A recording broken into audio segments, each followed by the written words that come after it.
कि वीरांगना सदियों बाद जन्म लेती है।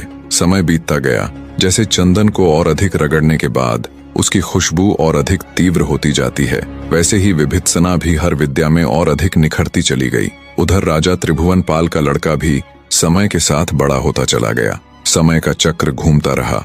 लगभग 10 साल और बीत जाने के बाद राजकुमारी रुद्रलेखा और विभित्सना अपनी विद्या अध्ययन संपूर्ण कर आचार्य काश्यपंत से विदा ले वापस राजमहल को लौट आई। दोनों लड़कियां अब संपूर्ण जवान हो चली थीं। इधर राजा त्रिभुवन पाल के द्वितीय विवाह से उत्पन्न हुआ राजकुमार रुद्रसेन भी 15 वर्ष का हो चुका था, किंतु वह सर्व विद्याओं में असमर्थ होने के साथ साथ कायर भी था।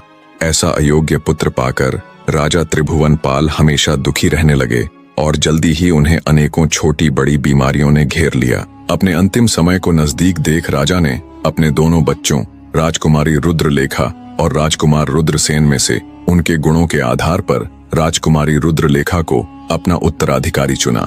राजकुमारी को चुनने के कुछ समय बाद ही राजा ने अंतिम सांस ली। राजा की मृत्यु उपरांत पूरे राजमहल में घोर सन्नाटा पसर गया। पिता की मृत्यु से आहत राजकुमारी रुद्रलेखा का बुरा हाल था। दूसरी तरफ महारानी त्रिलोचना का भी वही हाल था, पर उसके दुख का कारण राजा की मृत्यु नहीं, बल्कि उसके पुत्र को उत्तराधिकारी न चुनना था। उसके मन में दिनों दिन राजकुमारी रुद्रलेखा के प्रति द्वेष भावना बढ़ती गई। गद्दी पर बैठते ही राजकुमारी रुद्रलेखा ने अपनी प्रिय सखी विभित्सना को राज्य का महासेनापति नियुक्त कर दिया।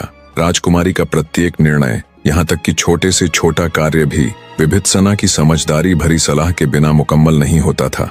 विभित्सना भी सदैव उनकी छाया बनकर उनके साथ रहती। सब कुछ ठीक चल रहा था और समय का चक्र भी अपनी गति के साथ घूम रहा था। राजकुमार रुद्रसेन अब पूर्ण युवावस्था को प्राप्त हो चुका था। उसका हृदय भी अपनी माता के समान ही इस कटु सत्य को स्वीकार नहीं कर पा रहा था कि उसके पिता ने उसे उपेक्षित क्यों किया।